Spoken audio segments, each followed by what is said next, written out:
Hey, what's going on? Welcome to today's show. It's been a while. We haven't done a show in a little while. I am super excited for this one, like really, truly. You never know when you're gonna like run into all sorts of weird, interesting, wild stuff in life. And sometimes I don't even know what I'm saying right now. I don't know. I'm just woo. No, let's start the show over right now. Hi, welcome to my show. I am so excited to have my guest on today. I'm going to bring him out of the green room right now. We're just going to fly high and free with it because I just had a giant brain fart. So let me bring out my guest right now. You may recognize him from a very iconic film as the director of a very iconic film, Jason Lives. I'd like to welcome Tommy. Tommy, how are you doing today? As soon as I finish this coffee, I'll be much better. Yeah, I'm gonna hold up this is the mug I got for Father's Day. Yeah. Yeah, it was pretty great. I enjoy it. So you have kids? I do. I have two kids. I have a son who is 8 and a daughter who is 5. How about you? Do you have kids? Yep, and they're working, which is more than I can say for me. Yeah, my daughter's on a Keanu Reeves movie that Seth Rogen is directing and is in with Cameron Diaz, and I don't know what the name of the damn thing is because they just changed it. And my son just finished a little independent movie that Gia Coppola, what is she, the granddaughter of Francis, but they had incredible cast too. Jamie Lee Curtis and oh God, I should have been there. Yeah, they shot it up in Las Vegas, so I was gonna go up and try to check them out, but yeah, I didn't. So anyway, they're working. He's an AD and she's in wardrobe. So oh wow, okay, so they're in the business. I'm in the chair talking to you. So there's my day. That it's a legacy family business. That's wonderful. That's really, really wonderful. I tried to have that not happen, but if you guys go back and look at like pictures I think there's pictures in that book that Joe Maudry did on me where I've got them in my arms when I'm directing. You know, I always had that kind of set where I said, bring your kids. It's like, no, I'm not going to bring my kid. I said, look, I'm doing it. You know, if the director's doing it, it's okay. So I just thought the more it felt like a family, kind of cut down on the profanity and, you know, and all the abuse. And, you know, we threw, you know, Harvey Weinstein kind of off the set a few times, but now I guess he's okay. Is that not weird or what?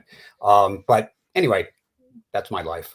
So yeah, so they absorbed it by osmosis and they followed in the footsteps. Now, on some level, as a father, I mean, that must make you just incredibly proud to see these human beings that you created following in the footsteps of their father in some way, in some conceivable aspect, in ADing or doing wardrobe and whatnot.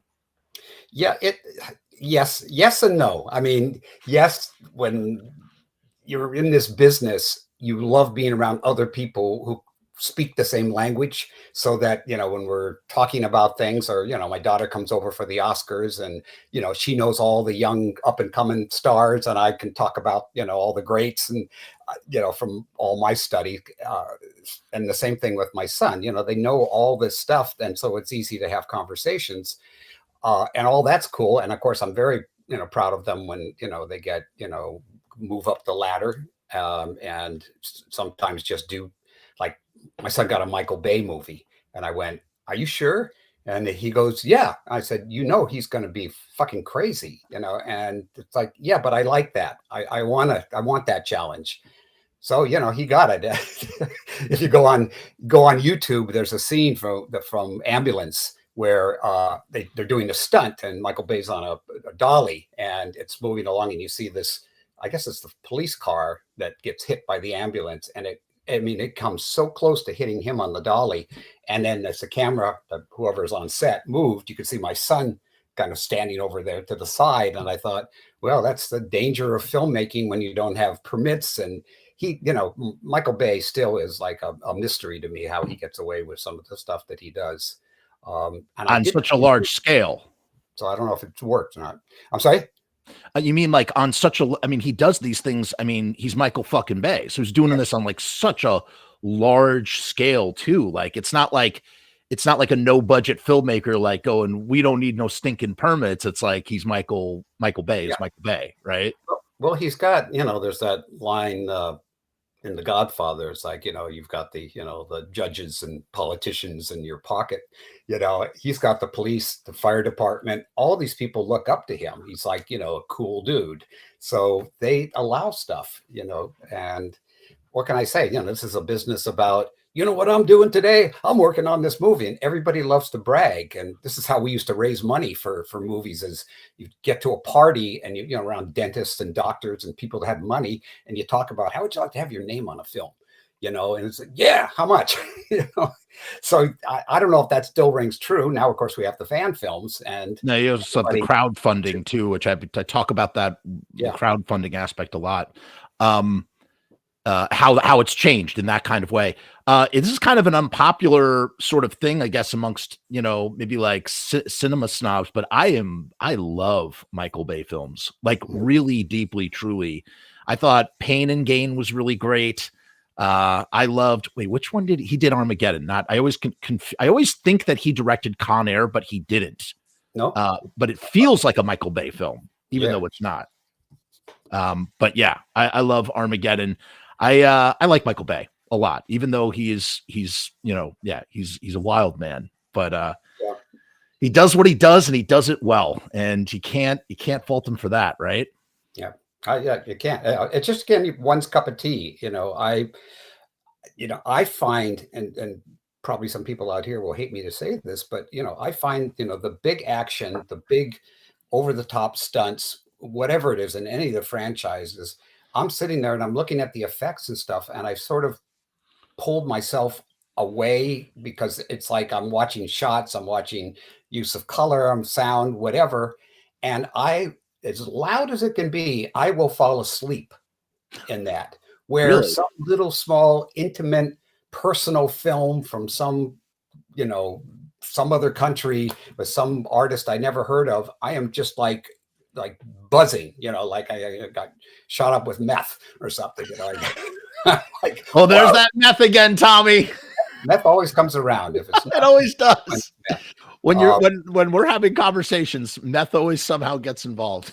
So yeah, so I don't know. I guess I go into heroin on a lot of Michael's scenes, but I have to admire what he does do, because like any other kind of filmmaker, he has his way of doing stuff, and as long as nobody gets hurt, that's all that ultimately matters. 150%. And that's why Lloyd Kaufman of Toxie fame and whatnot, he has a rule on his set that I think is so important. He has 3 rules that on his set. The 3 rules of Lloyd Kaufman and Troma Productions are safety to humans, safety to animals, and make a damn good movie. And I love that idea, because at the end of the day, safety really should always be, no matter what level of production you are, safety should be paramount. And so there's definitely 2 sides of the coin with that.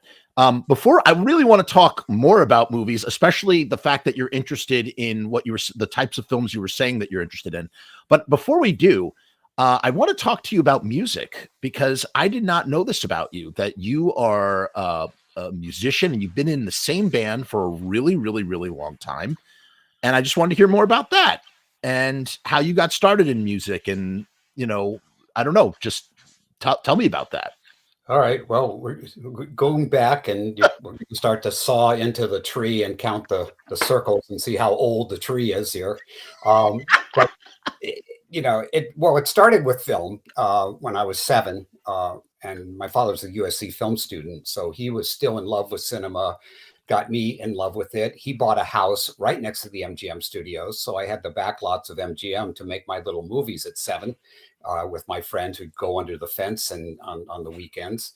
And then by the time got to, I guess it was the early 60s, 61, 62, when rock and roll started to become, something. And then, of course, the Beatles hit. And then it was like, okay, that's going to be my life. Why? Because look at how the girls look at them. You know, you can look like Mick Jagger and you'll get a line. You know, the handsome Robert Redford young guys. They didn't care about that, but you know, us ugly schmucks, we had a shot if we got a band together. So I grew my hair, and it wasn't even that long. It was just like hitting the tops of my ears. You could not stay in school with that. So there was like, now it became like a quest. How do I get through school and be in a band? And by the time I guess I was 14, 15, I'd gone through 7 high schools, where my parents wanted to kill me. They kept kicking me out because I refused to cut my hair. I refused to cut my hair because I was in a band. And when we would play these places on the Sunset Strip, the girls would yell and scream and grab at you and all that. And it was like, I'm going to change that as a teenager? Shit, no, So that was an incredible period because I was friends with Henry Mancini's son, Chris. He gave us, Henry did, tickets to the Monterey Pop Festival. So here we are sitting front and center at the Monterey Pop Festival. I mean, the press was in front of us, but in terms of the actual seats. And you can go watch that movie at least 4 maybe times on that. And then if you see the one with all the extras, a lot more shots of me and Chris sitting there and me looking pretty much like this. I mean, stoned, just taking it all in. Hendrix never, none of us ever saw anything like that. Janis Joplin, The Who, I mean, just, Otis Redding, Wilson Pickett.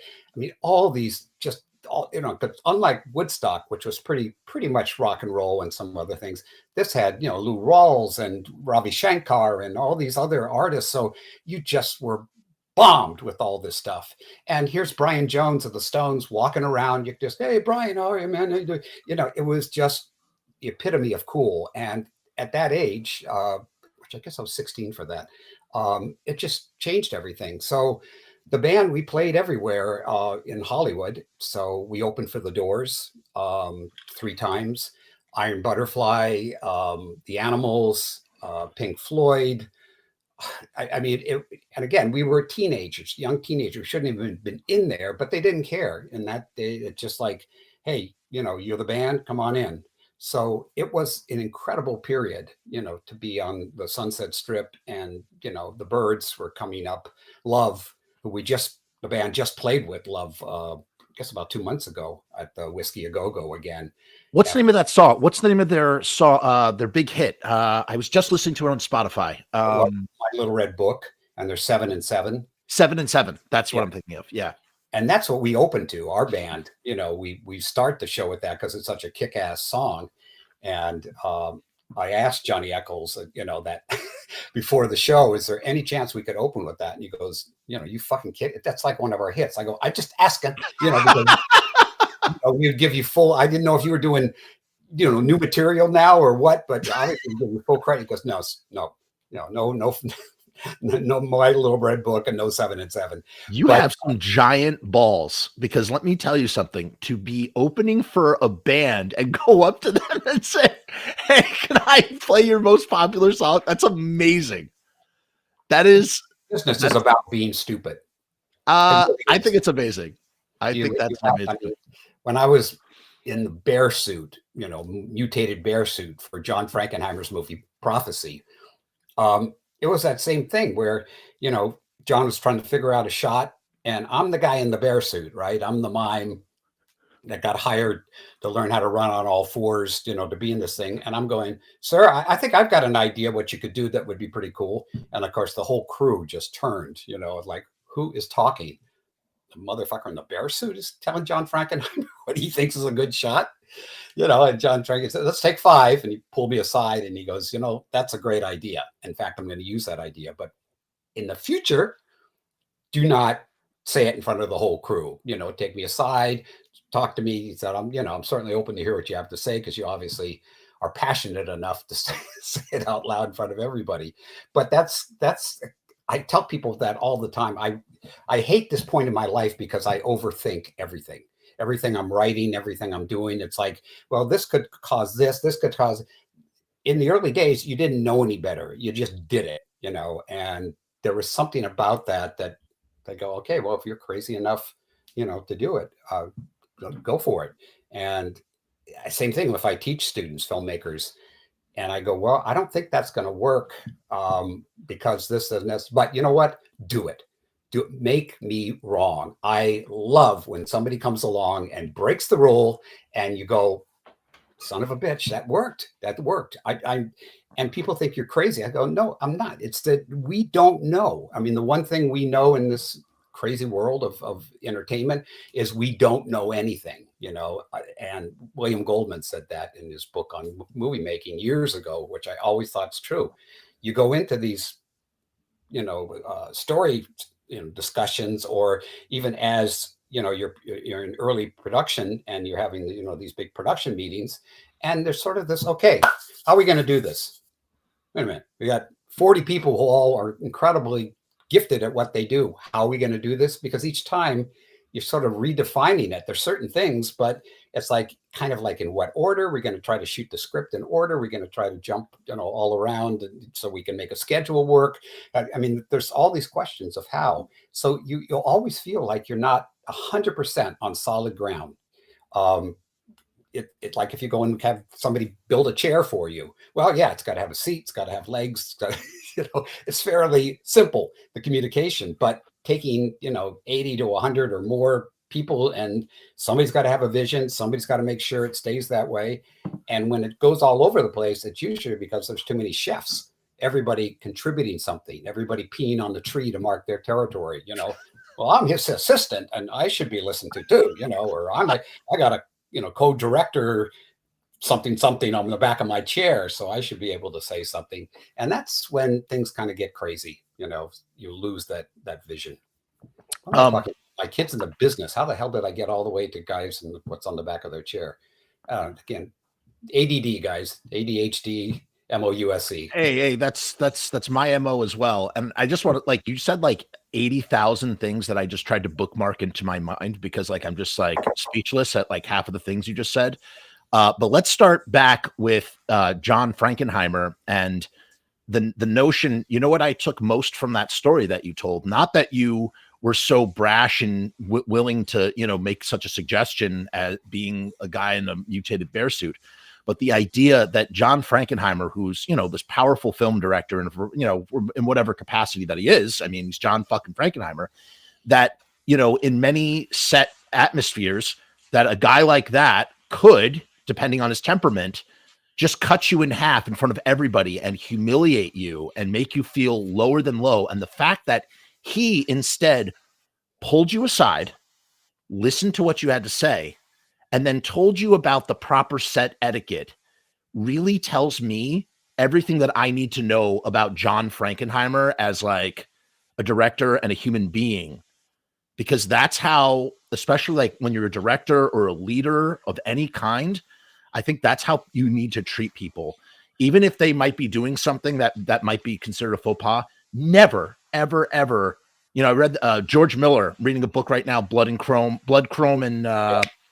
Sweat, and Chrome, the making of Mad Max Fury Road, which I love that movie. And the reason why he picked, I forget the name of forgive me for forgetting the name of the cinematographer, that longtime seasoned cinematographer on that he ended up using, who had retired by that time, and told a very similar story about the reason why George decided to go with him was because he saw the way that somebody in the camera department was acting all sideways, and the cinematographer walked up to him, whispered something in his ear, just a brief something. The guy left the set, and the cinematographer, he explained, he broke down the guy, like how he was acting, how he acted wrong, corrected the behavior, brought the guy back, no incident. And that was the moment when George Miller was like, this is the man that I need for this insane project. So I don't know. I thought that's the part of the story that I find most amazing of what you told. In regards to the Doors, let's go back to the fucking Doors for a minute. You opened for the Doors. That's insane. Like, tell me about, like, what was that like? What was Ray like? What was John like? What was Robbie like? What was fucking Jim like? What do you remember? And the other thing I want to ask you, before you tell me that answer, I also, well, tell me that answer, and then I have another question for you about rock and roll. Well, when you say open for the doors, I mean, basically that means, you're on stage first and then they follow you. I did have the benefit of, being in the green room and, kind of hanging out. All the guys were really, really nice. Jim, what you saw, guys, is what you got. It's like, he'd come in and he was either extremely drunk or on some sort of downer, that just kind of made him, hey, man, how are you? And it was the Doors.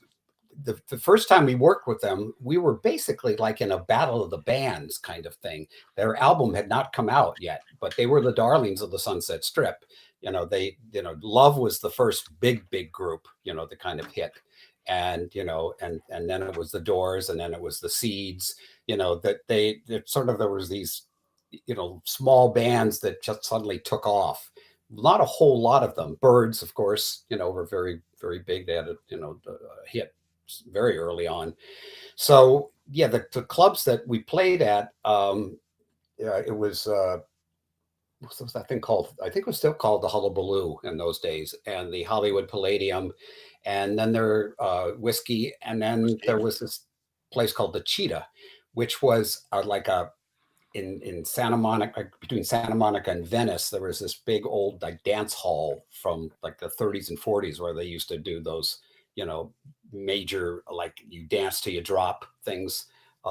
They shoot horses, I think was that story about that.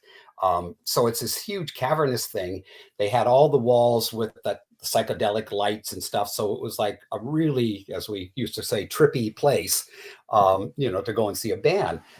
And they didn't have a stage, but they had built these risers in the center of this big place that went up about, I don't know, damn near a story high. I mean, they were high, and you had to climb up this little stairs, bring all your shit up on top, set it up, do your set, take everything down, and then the next band had to do the same thing.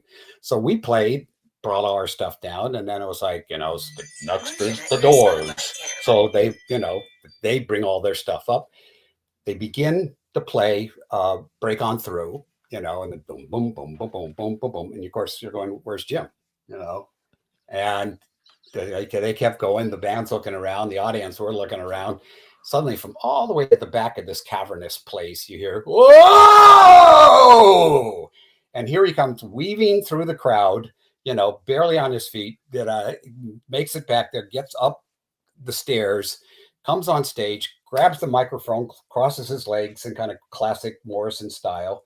And then he doesn't sing. He just like lets go of it. And then he attempts a cartwheel on stage.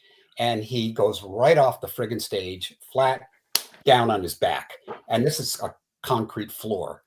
So he didn't move. And everybody thought, oh shit, you're waiting for the classic trail of blood to come out from his back of his head.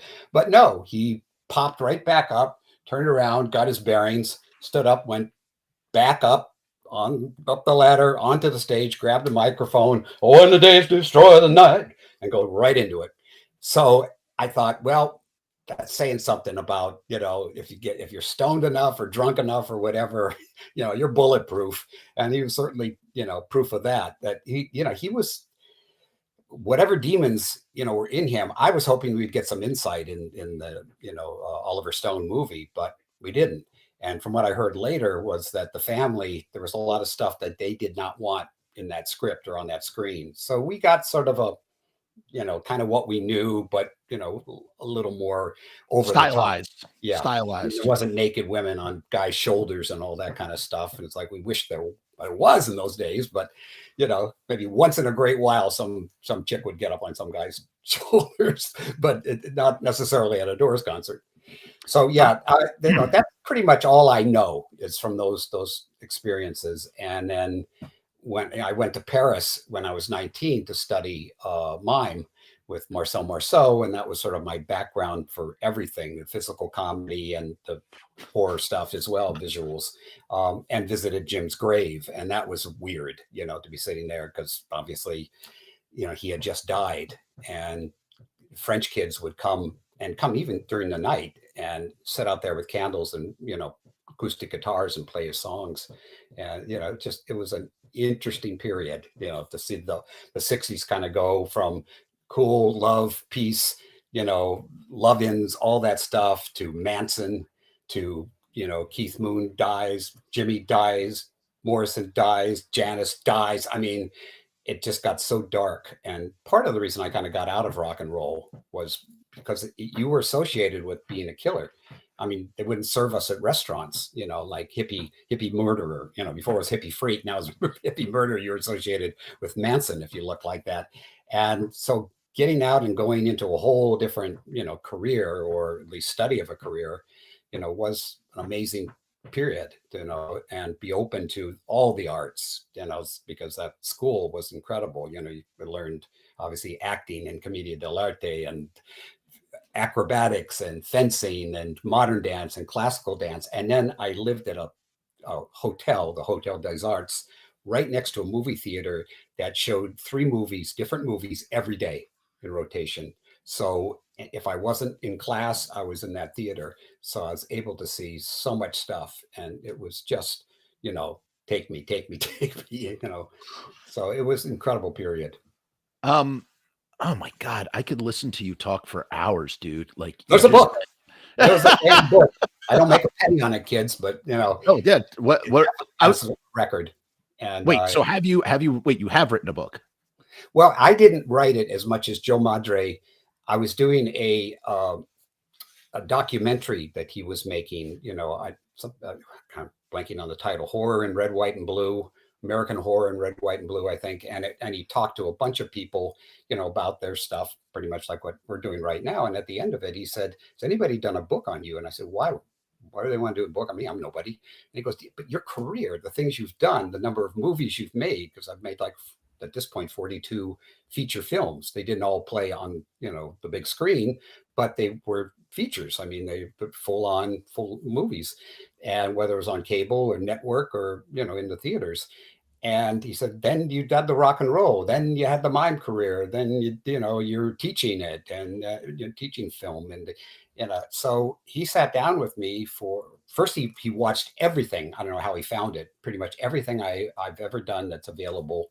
And then he just started asking questions. So it's basically, the other half of the title is, it's called A Strange Idea of Entertainment, from the line that I wrote for, Friday 6, and then Conversations with Tom McLoughlin. So it's my words, my answers, and him basically editing the book together, and, taking things that was going on in my life that I didn't even think about, that were influencing that film or influencing something, down the line.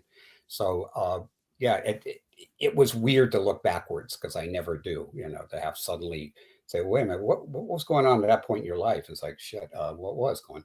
So at least I got that kind of, I hate to say, out of the way, because it's a blessing to have somebody, want to have your life. Yeah, document your life for sure. So, but at the same time, it really kind of threw me, because I thought, Jesus, am I over? I mean, is that it? You're right. I'm summing up everything, at this point. And they had a birthday party for me on my 60th birthday at the cemetery where I shot One Dark Night, where I wrote Friday the 13th. And they showed, after the party that evening, I went back and to one of the funeral directors, and I, thanked him for allowing, had like 100 and something people that came to this thing. And for me, it was like I was doing, like people were doing my eulogy, and that freaked me out. And I thought, no, I'm not going into my third act here. I got more to do. So he said, did you ever think about, getting a grave here? I said, no. Well, I did a movie about, mausoleum. So, but I know that mausoleum, the one we shot in, the cathedral, is all booked up, has been for years. As well, actually, the new owners did find 3 crypts over there that no one's ever claimed. So he said, you want to see them? And I went, mm-hmm. So we got in a little golf cart, went across the graveyard, into this, cathedral mausoleum where Rudolph Valentino is, and, a lot of the greats. It's 9 o'clock. So I was shown all the 3, and there was one that was like right there. The others were like way up. And I said, okay, this, you know, way more expensive than I ever dreamed these things would be. But I just started making payments for like 3 years to pay this thing off. Then I put a plaque on there that says, to die will be an awfully big adventure, Peter Pan. Yeah, Peter Pan, yeah. And then instructions, you know, close your eyes, open your heart, I'm here. What does that mean? Every year on my birthday, we gather friends, fans, whatever, and we don't talk about death. We don't even talk about the fucking crypt.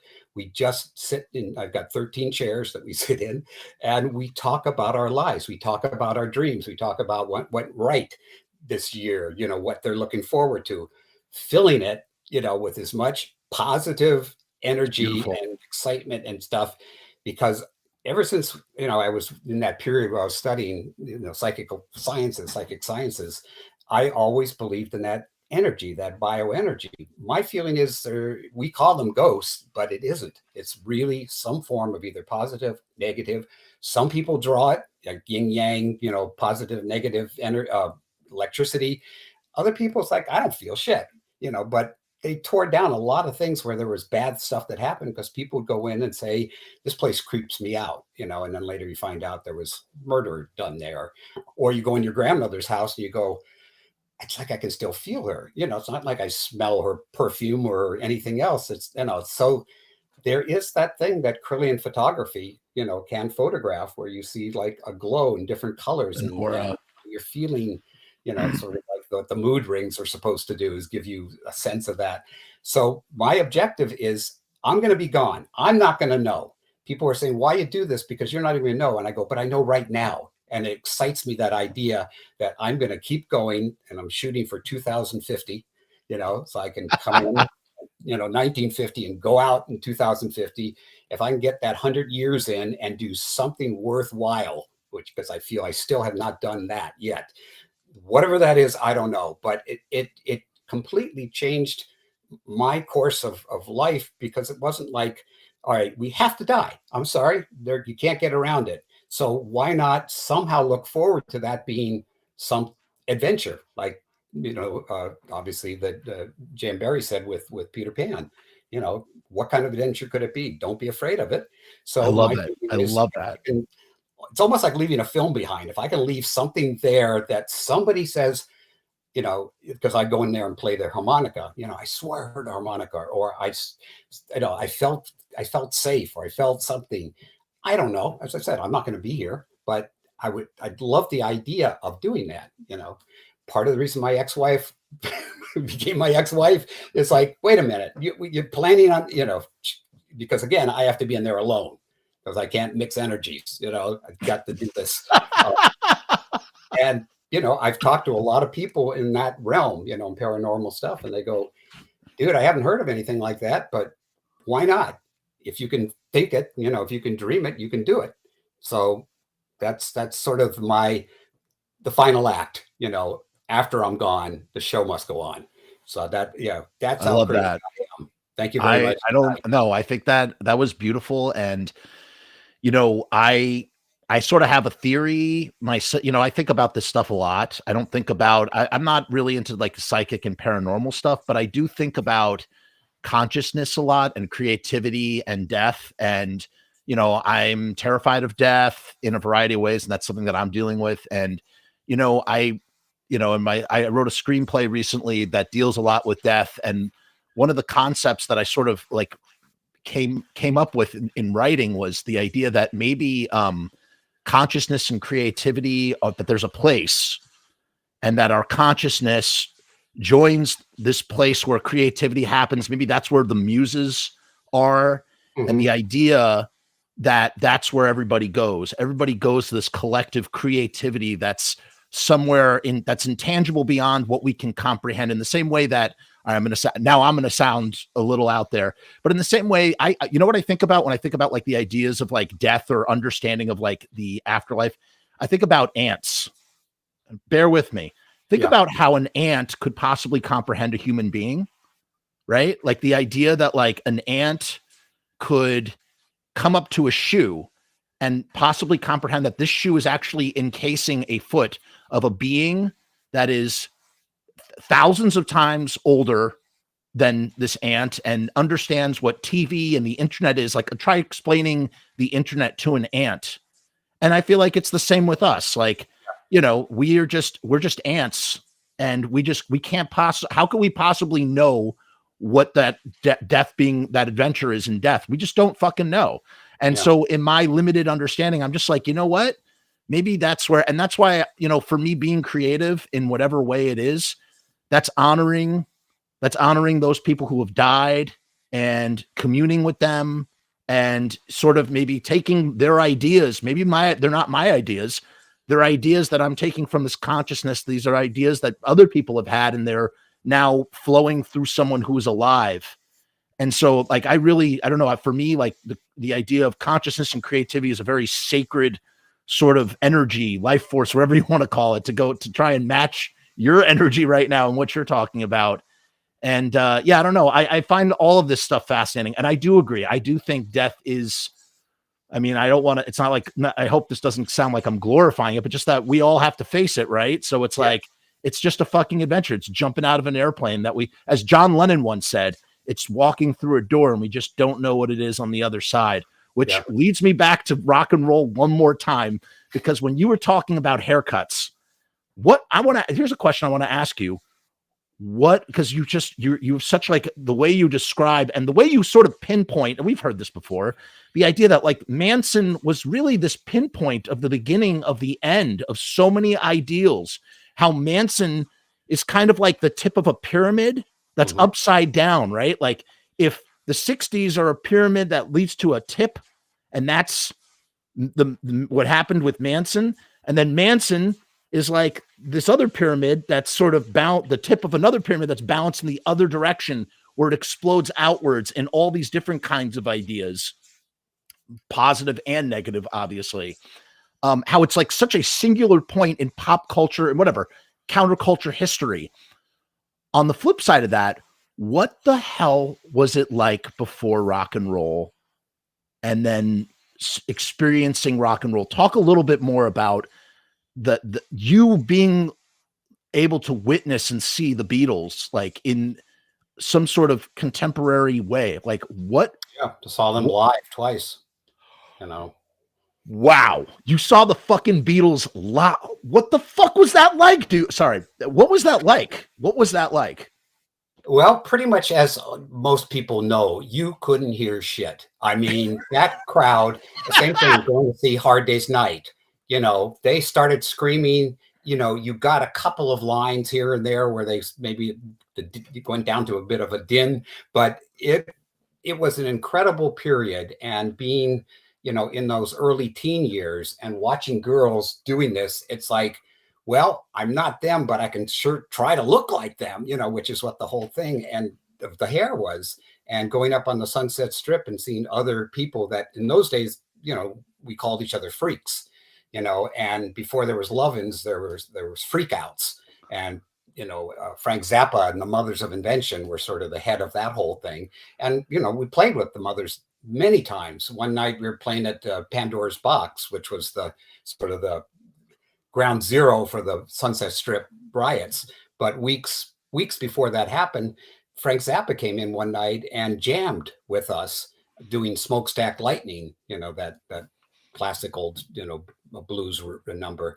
And we were all sort of, you know, accessible to one another in a way that's like, you know, kind of like the movie Freaks, one of us.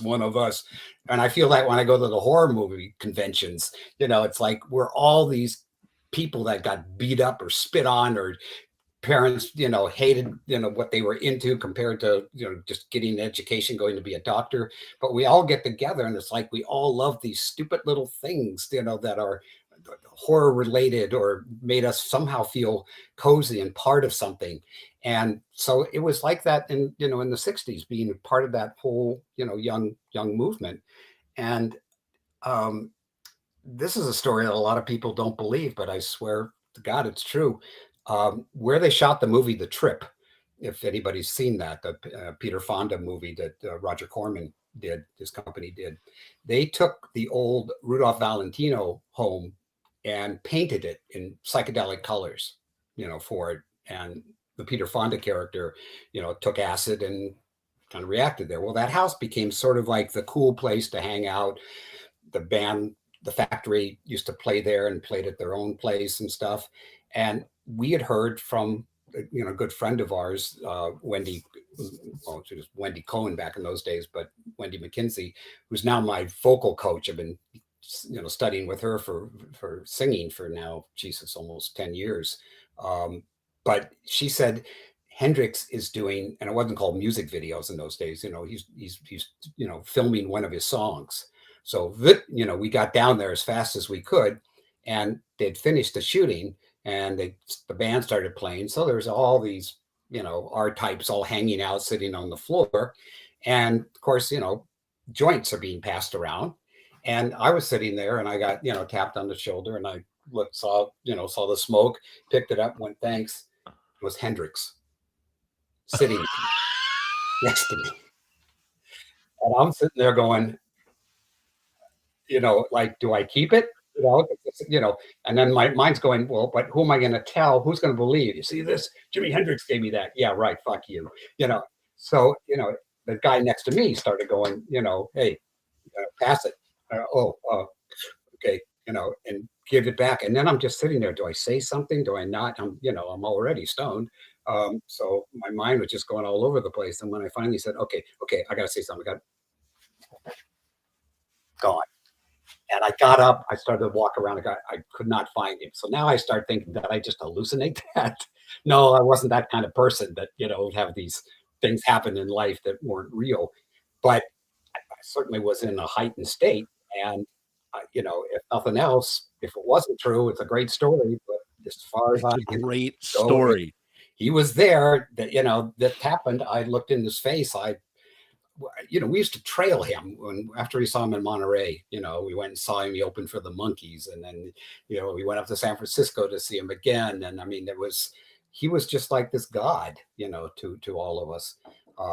So that was again another part of that period where the hell would you go these days to sit there and oh yeah, I got a drink from Taylor Swift, and it's like you're like Forrest Gump, man.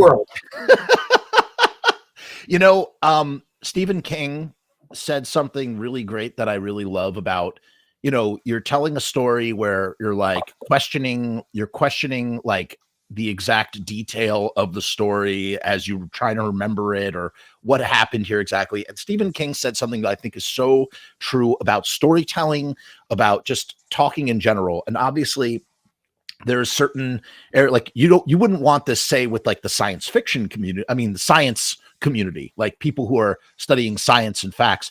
But when confronted with a legend, or no, wait, I'm butchering the quote. When confronting the legend, the myth or the legend or whatever, and the reality, always go with the legend. Always go with the legend and just call it a day. And it's authentic, it's true, it's real, and it creates like a sense of wonderment and so. Well, that's an old quote that goes way back, to we have a choice between the truth and the legend. Print the legend. And right. Okay. I had heard that from Stephen King, but sure. Yeah, but I mean, all of us, that are kind of in this business, and it's like, what do you want to hear? What really went on that night, or what we think really went on? And right. Did it happen? I'm not sure, but my gut tells me, yeah. I mean, right. Again, that's the beauty of storytelling, man. That's like a beautiful sort of concept. We have to take a very quick commercial break because we need to talk about some upcoming appearances that you have, and I'm going to read exactly what the details are. So if you'll bear with me for a moment. If you're around on Friday, May 17th at the, I'm going to butcher this word. I don't even know if I'm saying this right. Lumiere, like the invention of the camera, Lumiere Cinema at the Music Hall in Beverly Hills. You are going to have a really, really great time because guess what? At 7:30 p.m., Friday the 13th, part 6, Jason Lives, in my personal opinion, I haven't said this yet, the best Friday the 13th, will be playing. Tom is going to be there in appearance, along with composer Harry Manfredini, and one of literally like an incredible actor who is not in enough stuff. Like, he's in a ton of stuff, but an actor who is so like fucking talented and just should have been in 100 times more than what he was. Tom Matthews, along with Whitney Rybeck, David Keegan, and Sydney Cania. And I apologize for butchering any names that I butchered, because sometimes I butcher names, as well as Vincent Gastafaro, Roger Rose, Darcy DeMoss, Nancy McLoughlin, all in person. And there's going to be a Q&A with Tom and the cast in person as well. That's going to be followed at 9:45 p.m. with Shivers, with Shivers, and the stars Lynn Lowry and Alan Coleman in person. Wow, I'm just a butchering of. I could be my own serial killer. They should make a slasher name for language, because I just butcher people's names. Followed by a Q&A with these actors, and then at midnight we have Beyond the Gates with director Jackson Stewart and producer star, one of my favorite, I don't want to call her a B movie actress, I don't know if that's a pejorative, but she's just a fucking incredible actress, Barbara Crampton, who I just absolutely love and adore and worship. She's just the best. And I've seen Beyond the Gates, right? Of course, I know Beyond the Gates. That came out really recently with the video, with the board game VHS game. And there's going to be a Q&A with both Jackson and Barbara in person afterwards. Plus, there's going to be vendors. There's going to be vintage trailers. There's going to be giveaways and more. The pre-sale tickets are $25 or $30 at the door day of show. And you can get a weekend pass for $45 at LumiereCinemaLA.com. I'm going to put that link down in the description as well. We also have to put the link to Tom's book down in the description. I'm going to find that link and put that there, because that sounds like a book that we all need to check out and read. Wait a minute. That's not enough. Saturday, it all starts again. And right. You get a weekend pass, you get all this other great stuff and other great people. Yes, that's true. On Saturday, I don't think I have. Where's Saturday's information? Do you have Saturday's information? I only have Friday. Right in front of me, but Monster Squad. Right. Okay. Monster Squad's happening. What else we got? And oh, wait a minute. I'm blanking. Monster Squad, Shivers at Night. Oh shit. I wished I would have put the thing in front of me. I figured you had all the stuff. I had Friday. I don't have Saturday. In any case, there is a ton of stuff that's happening Saturday as well. We'll put all the information down there. The Crazies. Oh, the Crazies. George Romero classic. Get Crazy is also. Yes. Get Crazy as well with the friggin' first of all, Get Crazy is a fucking phenomenal movie. And I could talk hours about that. Get Crazy. Okay. Yeah, it's going to be good. Directors for all these things are going to be there. Cronenberg's going to be there for Shivers, but you can't go wrong. You're going to have a great time. So make sure to check out all of this great stuff. And things, and that's the thing about weekends like this. A Friday always goes with a Saturday, because that's the weekend, and the weekend is like a sandwich of 2 days, Friday and Saturday. It's sticky, and you know what else is sticky? Stickers. And this YouTube channel is sponsored by Riot Stickers. Okay. If you need stickers for whatever your situation is out there, if you need stickers, you need to go to Riot Stickers. Riot Stickers powers the Frumess channel. We're doing a special promotion with them. You can go to riotstickers.com/Frumess, FRUMESS, and you can get 200 die cut stickers for $69. That is an insane price for die cut stickers. And let me tell you, what is a die cut sticker? It's a sticker that's made with a computer guided scalpel into any shape. If you want a shape of a Jason mask, if you want a shape of Jason with his machete, if you just want a machete shaped sticker, you can get that at Riot Stickers via this deal. Link is down in the description. Do not hesitate. Get 200 die cut stickers for $69. You're not going to find a better deal. riotstickers.com/Frumess. Riot Stickers. We're going to play the 60-second trailer. And then we're going to be back with Tom, and we need to talk about cinema. And I want to talk particularly about my first time seeing Jason Lives. And I want to tell Tom about it, because I did something very particular, but I'll get into that in a minute. Let's play this, and we'll be right back.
And that is a promise.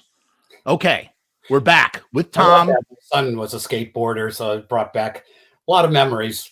Sitting there watching him do things, going, "Oh, please don't break your neck." Yeah, that's a great little promo that Sharpie Riot, CEO of Riot Stickers, put together for we play it on. It's very the song is also very infectious. It's kind of got an earworm. It stays in your head. Yep. Yep. I want to talk quickly about before we go on. Go ahead. I want to acknowledge these other people for the Shock O Go Go. Oh, please. So on at 7 o'clock on Friday, before Friday 13th, there's a film called Concrete Law, which is a skate documentary. And then Friday, and then Get Crazy is actually on Friday, with Alan Arkish going to be there afterwards to talk. And then, as you mentioned, Shivers, They Came From Within with Lynn. And then at midnight, Beyond the Gates with Barbara. And then also at midnight is a film from Australia, American Masquerade, directed by Addison Heath. I'm in that. So I've got a cameo in there. So, I'm curious to go to see, what kind of a goofball I look like in it. Then Saturday, Exploit This, A Complete History of Exploitation in America. Here's a great classic, Sorority Babes in the Slime Ball Bull-O-Rama. I have it sitting right over there. Great movie. Frank Stevens and Michelle Bauer. New Vision short films, horror short films, Death Orchid. And then Monster Squad with Fred Decker, great guy, been friends with Fred for years, and the cinematographer Bradford May will be there. A film that's going to be the LA premiere, directed by Richard Elfman, Bloody Bridget, which should be really interesting. Oh yes, I've been hearing about that. Then The Crazies with Lynn Lowry again. Midnight First Person Savior. And then also at midnight, Brittany Lost Her Phone. I don't know too much about that other than it's a midnight one. But they have 3 theaters, guys, there. So you're going to have that problem of which one do I go to? I know they sort of space things out a bit, but there's always that you want to see everything. And I certainly always do, and so you got to kind of make your choices there. But they've just got obviously a shitload of great stuff, and it's a great theater. I've seen so much wonderful stuff in that theater, and it's in Beverly Hills, which seems like the last place you would have a Shock O Go Go in Beverly Hills. It'll be cool. That's all I got to say. I really I really appreciate you adding those details, because that's important. All of that is important. I want to talk about Friday the 13th, Jason Lives. I am a voracious horror fan like the rest of them. You notice my Brain Damage t-shirt. And by the way, I love your David Bowie shirt. I meant to say that at the beginning. But it wasn't until 2020 that I saw the full canon of Friday the 13th films, because in part, I just, for me, I'm not a big slasher guy. Like I love all films. I love all horror films, but everybody gravitates towards what they like. For me, I gravitated more towards zombies and like George Romero and, more stuff like that. And the New York City splatter flicks like Brain Damage and stuff like that, and Trauma. So a huge blind spot, apart from what I had seen in bits and pieces on TBS or the Sci-Fi Channel or whatever, USA Up All Night. I'd seen some Jason movies, bits and pieces here and there. I'd seen the opening of Jason Lives somewhere on TV, but I never sat down and actually watched it. And when I was going through the films, I was kind of doing commentary online about like my experience of seeing them as an adult. And it was recommended to me when I got to Jason Lives that I watch it in black and white. And to do so, I desaturated my TV. So my experience seeing Jason Lives for the first and only time, I've seen it one time. My first time was, and I had done this in the past, I had actually desaturated my TV prior, because I love films in black and white in general, even if the director's intention was to do it in color. I always feel that like black and white transports you to this other place. And so I had actually, there's nothing more profound than watching Frank Darabont's The Mist in black and white, because when you watch the CGI in color, it looks so fake. And then the moment you take all the color out, the creatures actually look really, really good. The CGI, Yeah. it's just so much more effective. And so someone said, you must watch Jason Lives in black and white because it's actually secretly lit like a universal horror film from the 30s or the 40s. And I said, okay. And right in this basement, right over there, I sat down, I desaturated my TV, and I had the most pleasurable, wonderful experience watching Jason Lives in black and white. Suddenly, it was like watching, obviously, I was watching an 80s slasher film, but what I was really doing was I felt like I was somehow watching a universal horror film too. And I just had, and then plus my dude Tom Matthews, who's in my one of my all-time favorite horror movies of all time, Return of the Living Dead, who I could watch him and James Karen go back and forth all day and night, watching him star as Tommy Jarvis taking over for Corey Feldman. It just was exceptional. And I Yeah. just say you did such a phenomenal job, especially with that opening scene. It's just so, it's great. Thanks. Yeah. The only time I heard something similar, I'm sure there's other stories, but this I just happened to hear because Guillermo was at a Masters of Horror. In fact, he came up with the idea or the name Masters of Horror that Mick Garris had put together. The group of us that were all horror directors and stuff. We'd get together and just hang out and talk about what we loved. And everybody's like the way we're talking right now. It's like, oh yeah, I love that. Yeah, yeah. I mean, like big kids. But he said that he wanted to make Nightmare Alley in black and white, and basically, who was it, Universal, I guess, that whoever released that said, well, okay, you can do that, but we're going to take $2 million out of the budget. And it's like, I guess maybe not. So what him and the DP did is that they shot it in such a way that it would make a great black and white movie as well. Well, that's what I did way back in whatever that 1980 was that, I love the Universal horror movies. That influences all over that movie, from the lightning bolt, the bringing back the life that, appear on Frankenstein. And I had to put Karloff's Market in there just so people know I'm not stealing. It's an homage, and John Carpenter and Craven and, obviously Cunningham. We had so many different references, and Sheriff Garris was obviously to Mick Garris.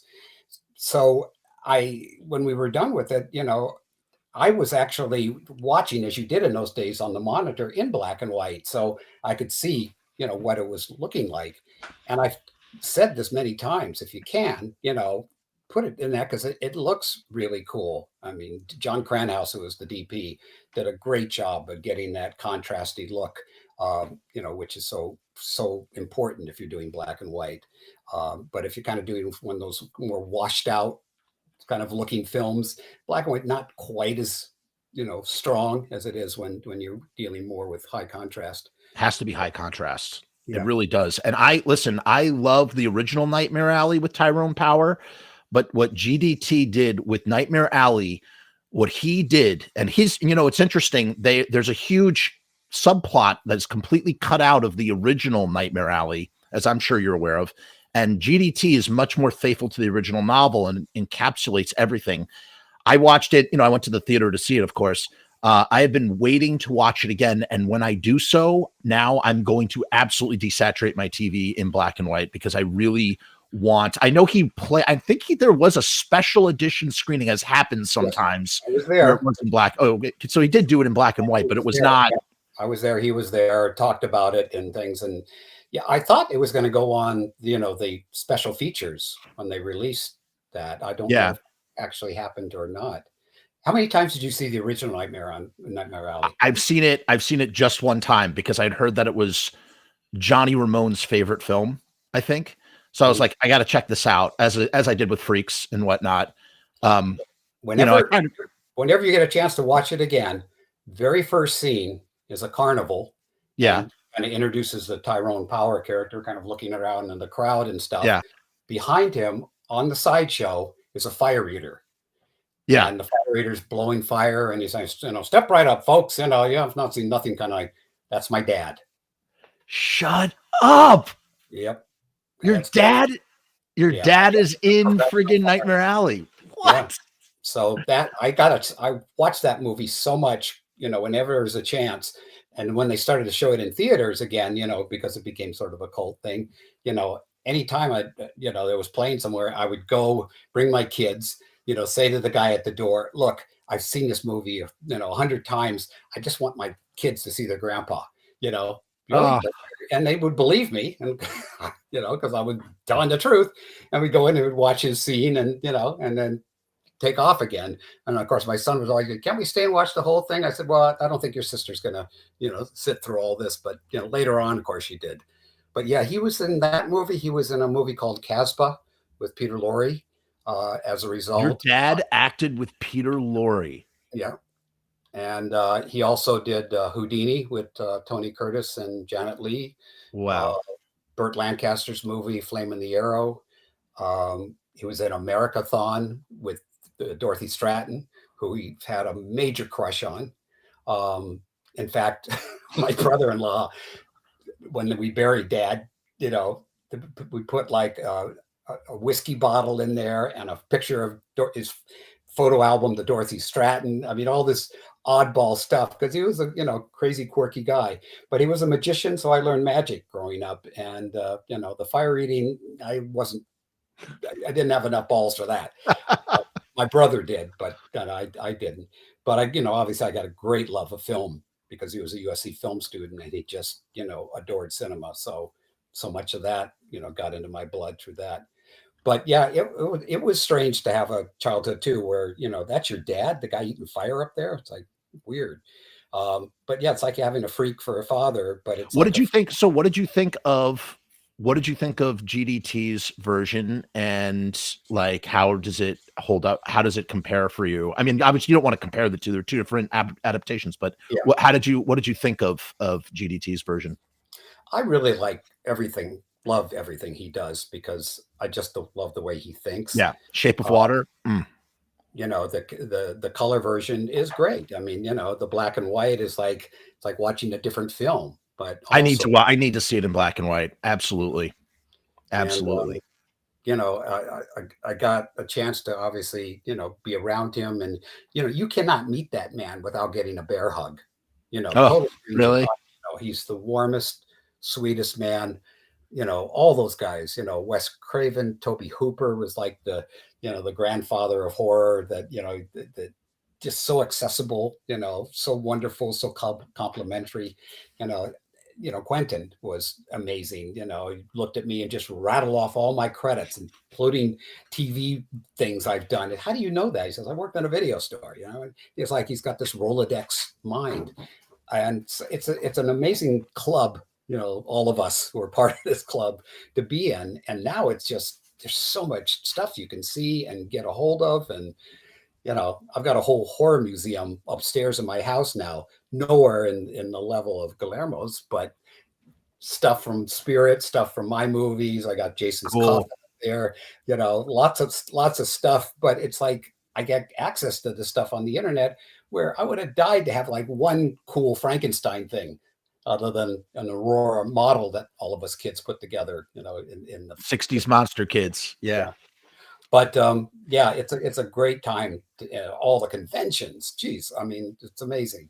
It really is. It really is amazing. Those I mean, I remember when the Masters of Horror series came out, and and we would hear about these. You'd hear them. You'd hear Mick Garris talk about these dinners that he had put together and how it turned into Masters of Horror, and it just really, really fantastic to think that all these minds are sort of meeting up and discussing these things. And yeah, GDT just seems like so deeply passionate about just all the stuff that he does for a living. And I'm so glad that he won for Shape of Water. Yeah. But like, honestly, Nightmare Alley was just as deserving, in my opinion. It was the movie of the year, and it was like he somehow, a lot of people do Greek tragedy, in a variety of different ways. Sometimes it's really on the nose, sometimes it's really subtle. He just found the right blend. He had he did such a good, it was like this perfect, like Oedipal Greek tragedy that he really injected into Nightmare Alley. And again, spoilers for anybody who has not seen it yet, please skip this part over. But that moment, spoiler coming right now, that moment when Bradley Cooper at the end, when he just has that moment of realization and accepts his fate and he says, I was born for it. I just, like, what a fucking button on a movie. Just button. I was so enamored by it took my breath. Like, I knew it was coming. You know it's coming. You know they're setting that up. Yeah. But when you see him have this moment of realization that he knows, and that he was born for this, and that's ultimately that he was so high up and he just fell so far down, and then accepts that that's who he is. He accepts that as his lot in life. Oh, like he just GDT. He understood the material, man. Yeah. Yeah. I really have gotten more and more respect and just appreciation for Bradley's talent and ability. And frankly, I don't know what the fuck happened in our industry with them kind of giving him the cold shoulder on Maestro, which when I saw that in the theater with an audience, I think we was at the DGA, so it was other, like minds. I mean, we went nuts. As far as I was concerned, this was going to be, the big Oscar thing. He was amazing. She was amazing. The movie, the style, and I mean, 9 years he prepped to play that part. And he worked with the family in tandem with the family. Family was on board. I'm going to tell you something about that really upsets me personally. So, I'm Jewish, and he got accused, essentially. I'm going to use, I hope YouTube doesn't get upset that I say that he got accused of doing Jew face. Basically, that's what they were criticizing him for. And the idea that he accentuated his schnozola, and that was somehow to look like the person. And it's just like, at some point, when are we going to get off the train here? Because at some point, if you're working with the family, if you're approaching the material with integrity and respect and love, and you are trying to do somebody justice, and that is your interpretation, and the idea that there were critics who are not Jewish calling him out for this just really upset me personally, because it's just like he's doing justice to the character, not character, person, historical person. Yeah. He's doing, but he's playing a character, even though it's a real person. And I just thought I thought it was so misguided. There are times probably where it isn't misguided, but I thought in that case that people just had him so wrong. He was so utterly misunderstood in what he was trying to do. Yeah. Well, that's almost a personal attack, because you can't say, oh, I'll blame the studio or I'll blame that. I mean, this was his approach to this and that he had worked on for so many years. And if he didn't look like the real man, that would be the complaint. Why the handsome actor comes in there and he thinks he can do everything, and he's a man. You can't win. You can't win. You can't. And it's like Late Night with the Devil. I mean, bitching and moaning about, 2 cards that happen to be done with AI. So fucking what? Fucking what, right? Like, really? You use anything you can to create an illusion. And I mean, I understand the upset that people feel like there's jobs that are going to be lost and stuff. That's always happens with an art, as it's like, let's stop all this digital shit. Let's get back to film. God damn it. We ought to be cutting film because we can feel it. And I loved all that, but at a certain point, it's like, look, the digital age came in, we have to deal with it. There's so many things we can do. That's cool. Now it's AI. I don't know where it's all going to go. To me, it doesn't really matter, as long as it pleases people, it entertains people, and it creates an illusion that takes you out of your head and puts you into that piece of art. And I think any recreation of life, in some way that's emotional, and that's the key word, not just looking at it, well, that's very good, but it's like, it gets to you. That's what we're supposed to be doing, as an artist.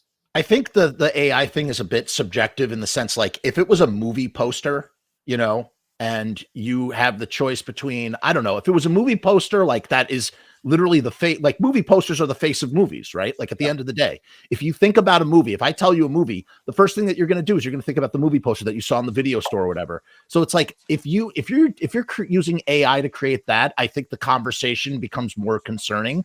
But for a quick cutaway shot, you're using AI as a tool to, quickly and efficiently, manifest something that you need, or maybe even experimenting. Hey, let's use AI for this and see what it can come up with. Yeah. I didn't see any problem with that. I thought it was such a once again, another ridiculous, overblown situation. I enjoyed Late Night with the Devil. I just watched it on Shudder. And I thought it borrowed heavily from another film called WNUF. I don't know if you've seen that one. It borrowed heavily from this very micro budget film that has a very cult following, a big cult following, but sort of just does. It also is kind of doing its own thing. It's not a one for one homage, if you will, or whatever you want to call it. But yeah, that's strange. That's strange. I want to listen. We have to wrap this up very soon, but I have to tell you, I really thoroughly have enjoyed speaking with you, and thank you for taking the time to come on here and share your experiences and stories and thoughts and ideas, and especially about like all that psychic energy stuff you were talking about. I thought it was really, really fascinating. You also worked with Adam West, and going back to the 60s, and you could speak to this as someone who lived through the 60s, whereas I was born in 1985. Okay. To date myself.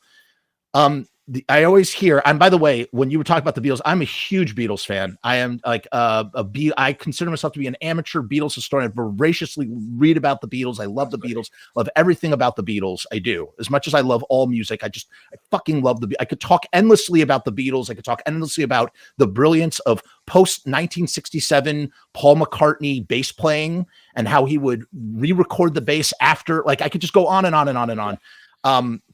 But the thing about the 60s, that from a I guess you would call this a macro perspective, when we look back on the 60s, when we look back on the pop culture history of the 60s, could be encompassed with the three Bs. Have you heard of this, the three Bs? And if not, may I ask you what you think the three Bs might be in this sort of, what do you think the three big Bs of the 60s in pop culture would be? Are we just talking music, or we're talking here? It's music, movies, and TV. Okay. And again, this is something that people cooked up. This is something that was cooked up. I don't know when this was cooked up, but decades after the 60s. So again, someone whose perspective from the 60s might not agree with this notion, but it's just an interesting sort of perspective for what I'm going to ask about working with Adam West. The three Bs. Well, probably you just gave it away with Batman. Yeah, Batman, for sure. Obviously, Beatles we're talking about. Yeah. What do you think the B is for movies? I don't know if I agree with the B for movies, by the way, but that's just what they say. I don't know if I agree with it, but I do agree with the Beatles and the Batman thing. Does Butthole get any? It's Bond. Beatles, Bond, and Batman. It's the idea that the 60s, that these were three just giant pop culture milestones that just ruled everything in the 60s. And obviously the Beatles, I mean, how could you not say that about the Beatles? And Batman, from 67 to 69, right? Like Batman, every major celebrity star, would come and do a guest spot on Batman. There's 120 episodes over 3 seasons. And it was just, it was kind of like, it's weird. There's I feel like the horror version of that Batman show is actually Tales from the Crypt, because you always had like, people coming in and doing a guest appearance on Tales from the Crypt, like from Arnold Schwarzenegger to Tom Hanks, like everybody did something related to Tales from the Crypt. I feel like Batman was that in the 60s. What about Bond? Do you think Bond is accurate? Well, I have to say, I mean, I opened after the kind of big run and gun, opening with Tommy and electrifying Jason. I decided to have, Jason walk across with the, with the Bond thing. That's true. So that is a tribute to two things. Obviously, how much I love the series, all the Sean Connery ones. And then I started to have a little issue after that, but I still went, and the more recent ones with Craig were great. But my dad, it was the first movie my dad took me to go see was Dr. No. So, and I was, I guess, 12, because I think that was 62 that Dr. No came out. Yeah, 62. And there was this bonding over Bond where I was just overtaken by all the action and how cool he was and all of that stuff. And my dad, same thing. And of course, he also was going on about also also Andress. What how did you pronounce her name? Oh, I'm flipping on her name. In the bikini, in the white bikini. I don't know her name, but that is a very iconic bikini for sure. That has been parodied many times. That's her name. I always Andra. Age, guys, it's a terrible thing. But somehow fell in some dead brain cell up there, or maybe it was that joint with Hendrix and that some cut with something. But anyway, so there was that it was a huge thing in my life because of both the excitement of that. I started making my little 8mm movies with a Bond theme. And then, of course, the Beatles, going to see the concerts, being part of that, getting kicked out of school over all that. Batman was more of like a fun thing that was kind of part of the culture. I wouldn't say that changed my life or whatever, but right now I'm feeding my dogs Burt Ward dog food. Yeah. Gentle Giants. So eventually that could caught up with in my life. So what was it? Okay, so what was it like working with Adam West? Funny, sweet. You never knew sometimes if he was serious or not serious. The one thing that I love to tell people is that when we were looking for somebody to play the attorney to the Olivia character, that the husband that was supposed to be kind of an asshole, a disbeliever and all that, she brought up, they submitted Adam West, and I went, oh really, Batman? You go, yeah, but nobody will hire him. I don't think you probably do either. And I go, why? Is he a jerk or something? It's like, no, it just it's like the Superman thing, that happened with George Reeves. They just see him as Batman. And I went, wait a minute, as an actor, fuck that. I mean, he should be able to do other things. Why not? I mean, come on. It's been long enough. It was 1980, and that was, 60s and early 70s. And he comes in, and because I didn't audition him, he comes in, and we start talking about what we're about to shoot. And he says, Tom, I like sometimes to start the voice kind of up here and then let it go down a bit, because it's far more interesting, I think, don't you, to hear it kind of vacillate a little bit there rather than just do it straight. And I went, no. I'm sorry, Adam. Batman, I can't get away from that. You go, oh, you think, yeah, well, okay. So I took all that away from him, and he was great. He just did it straight ahead. But if you see the movie, there's a few places where you do get a little of that. And that's because the film was taken away from me after I handed in my director's cut, because the company went bankrupt.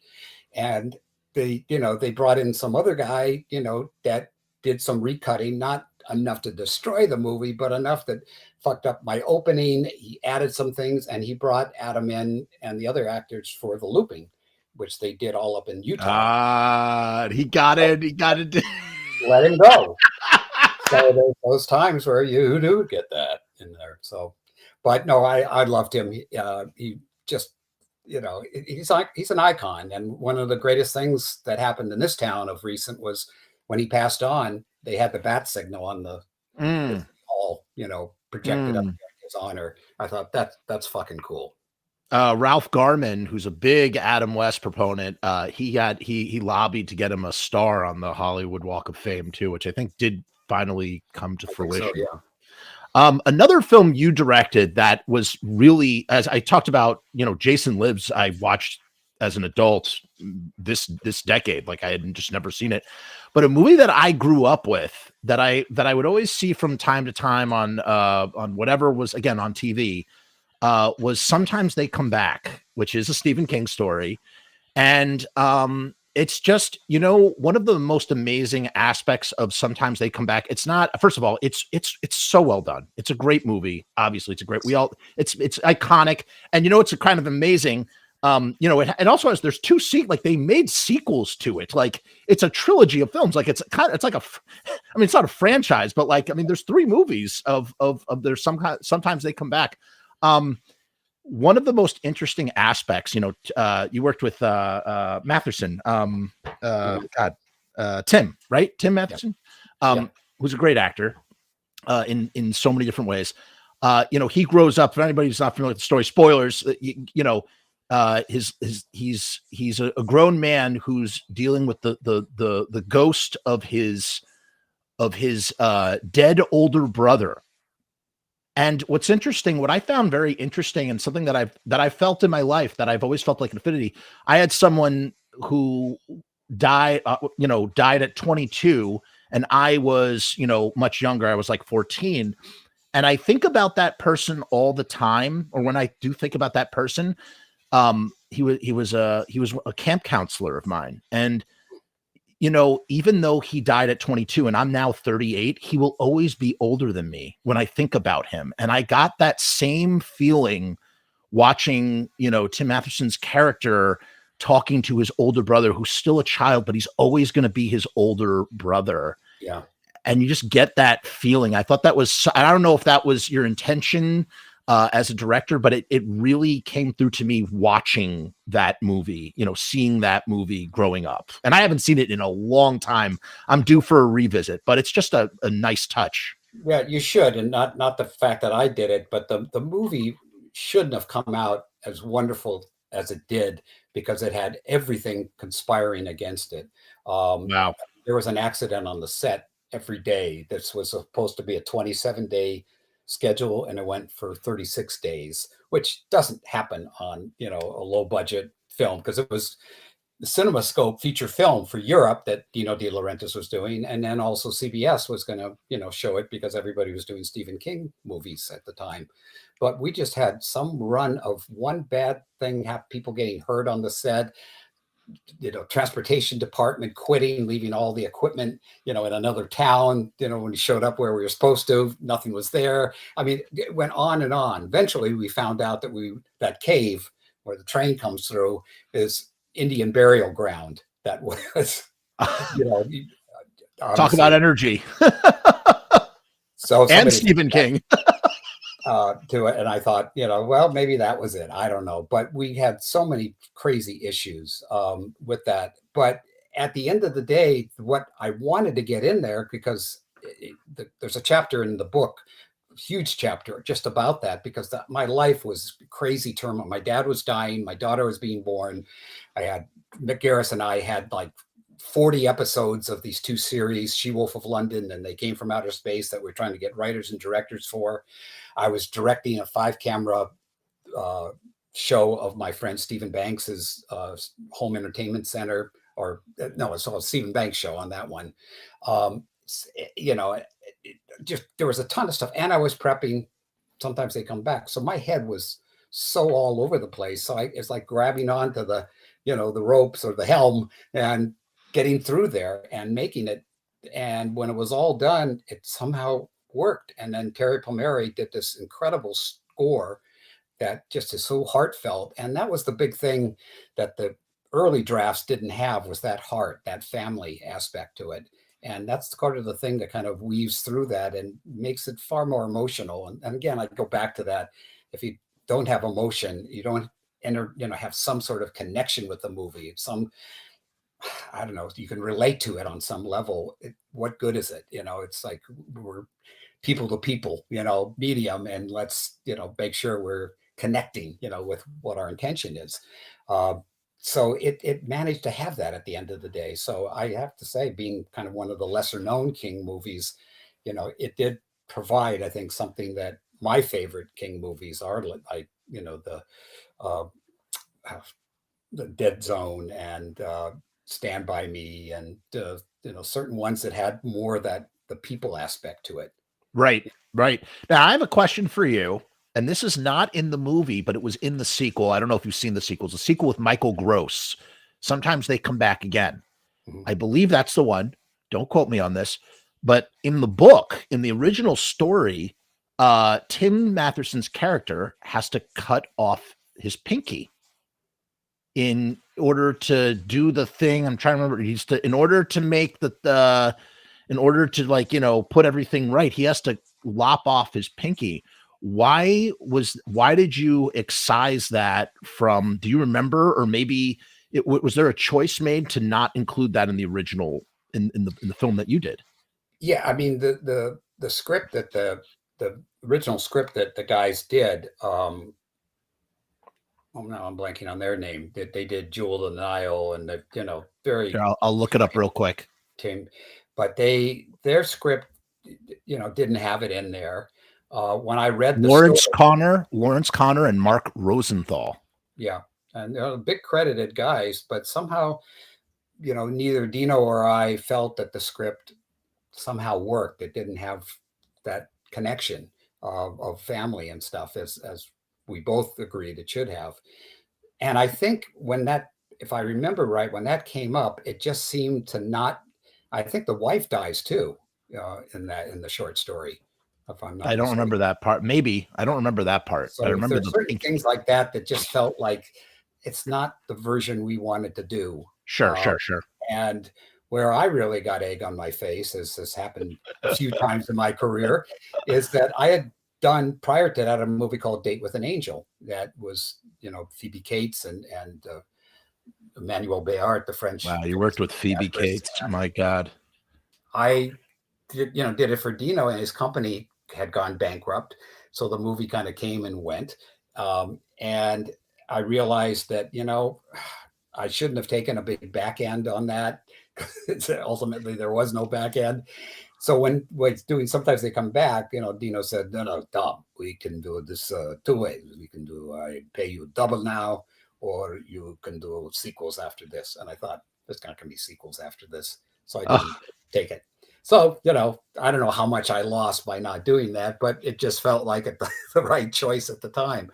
I know, to me, it's like going to play in Europe, but we were never banking on DVD or VHSs and DVDs and all that other stuff in those days too, that for sure everything was going to have some sort of life. But like Friday the 13th, you're going to make it. It's going to play the first weekend, play a little more the second weekend if it's any good. By the third weekend, good luck trying to find it. And these things all felt disposable to all of us, and that they're never going to be like Frankenstein and Dracula and the Wolfman and all those are the monsters and stuff. We're shocked, all of us, that made movies during the 80s, that Chucky and Freddy and Jason and are the monsters now, and that they're working very hard to bring Frankenstein and Dracula and all those things back again in some new form. But I have to ask you about working with such a legendary producer as Dino. You gotta, like, what the hell was that like? I mean, you think about all of the, like, I mean, in the late 70s and through some of the 80s, I mean, that dude was, like, I mean, he was a giant, man. He was a giant within genre. When you think about all the things that, Dune and friggin' Flash Gordon. I mean, what was it like working yeah, with him? Silence of the Lambs, he Yeah. held on to Hannibal, so he could continue to all the Hannibal legacy after that. Dino was one of the most, I have to say, memorable people in my entire life. This little guy had so much chutzpah and bravery and craziness. Like with Date with an Angel, I needed a lead guy who was good looking and funny and stuff. And he says, Tom Cruise. I said, "That's funny, Dino." No, no, Tom Cruise didn't make it this movie. I said, Tom Cruise is going to be $20 million. And so who do I bring in that I thought was just great? Jim Carrey. Nah, he's a funnier looking kid. I mean, he's good with the comedy, but he's got to be better looking than that. I had to call Jim and say, after I promised him I was going to get him this job because he had done like a TV series, I think he was doing You at that fucking time. knew Jim Carrey, dude. You know Jim Carrey. It's So 3 fucking years crazy. later, Dude. he was the $20 million guy, Yeah. But it's like, David Duchovny had so many people that came in that just wasn't in love with, and then we ended up with Michael Knight, who was a soap star, good looking, had a hell of a following and all that, but those soap actors did not go to the movies. They were happy to have him for free. But Phoebe Cates, was great, and Dino was just one of those people that when he would watch dailies, he had a projectionist at his place, and he just was too impatient to keep watching them. So the projectionist's name was Hector. Hector, faster, faster, and you speed up the stuff just so it felt like he was watching them and just going through them. No patience in the editing room. No, cut. It's like, no, we need that. All right. I mean, just to see how impulsive he was, and he would call me up at 7:00 in the morning on Sunday. Tom, what are you doing? Well, I'm just waking up. Come to my house. I got a new picture we're going to talk about. I mean, and just to hear that, I mean, it's so old school Hollywood, and bring the family. So grab the kids, grab the wife, and off we go to Dino's house, which, was Gloria Swanson's home, back in the 20s. So, I mean, this incredible place in Beverly Hills. And, he's got the waiter, I mean, the butler and the cooks and all of this stuff, and big dinner, and the kids playing, with their kids and stuff. And then at the end of the thing, you'd fire up a cigar and you go, all right, let's talk about this, a movie. Orca 2. I said, what? Orca 2. You mean the whale movie? Yeah. I don't think so. What do you mean you don't think so? And you're yelling at me.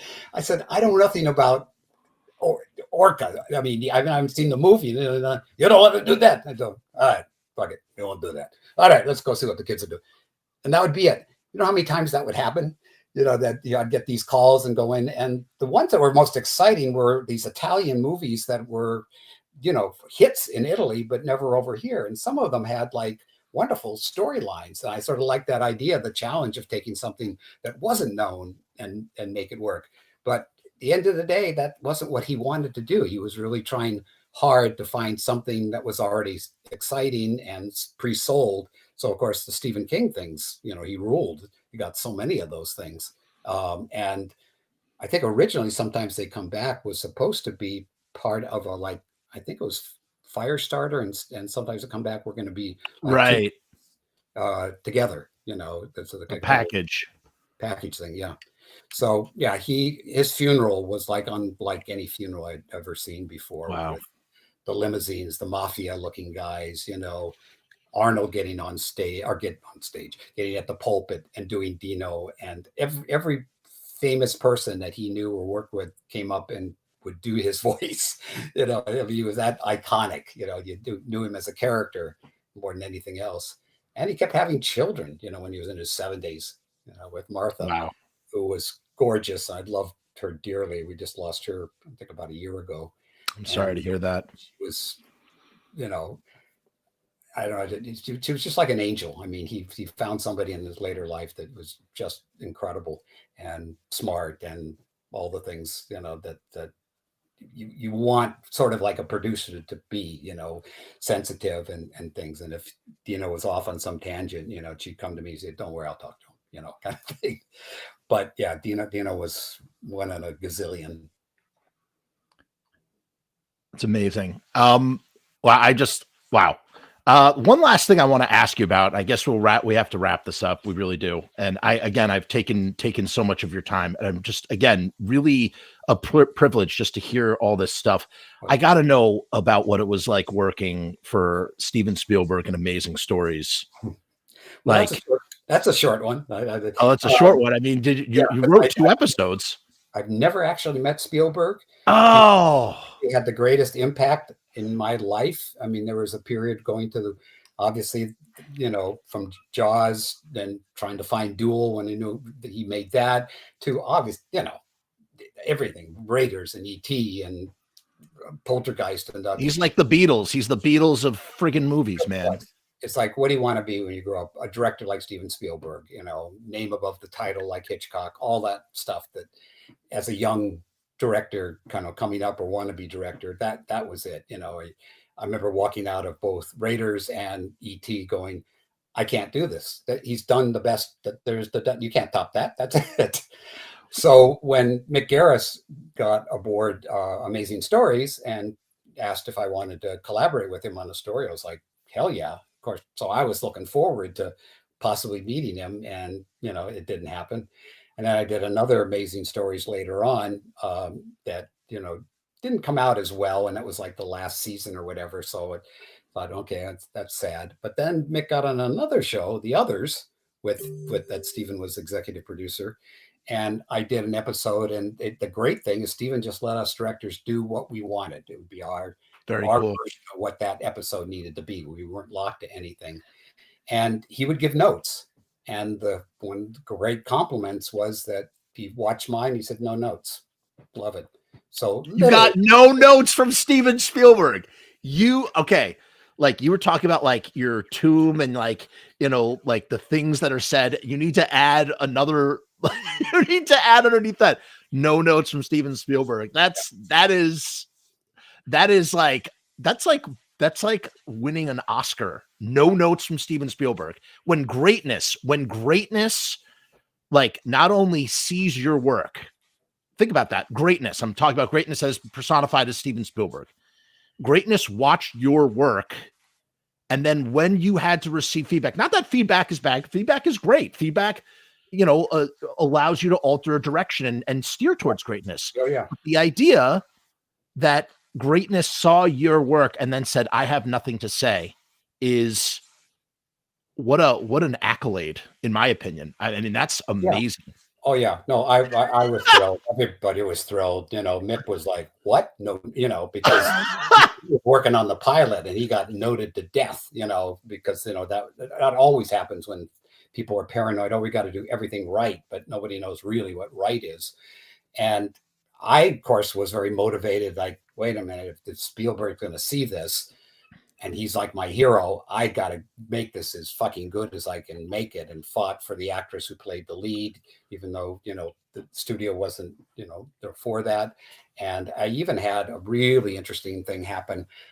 I've always used, ethnic actors in my stuff just because I have absolutely no racism.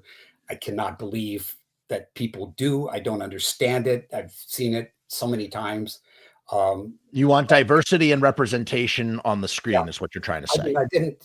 But all my early movies, there was always, a black actress playing one of the roles, or, I tried to put in Asian whenever I could, elderly, whatever, or like even with, no, people don't want Batman. What? You're saying this guy's, try to go against all that. So, there was a part for a sorority, head of a sorority in that particular episode. And an actress came in and read for me, Gabriel Union, and she did a great job. And I thought, okay, well, she's the one. NBC came back. It's like, no, you got to find somebody else. Why? Well, there wouldn't be, head of sorority that would be of color. What do you mean? Do you know any? I go, well, I haven't gone to every college across America. So I'm saying there is someplace, somebody, what's the big deal?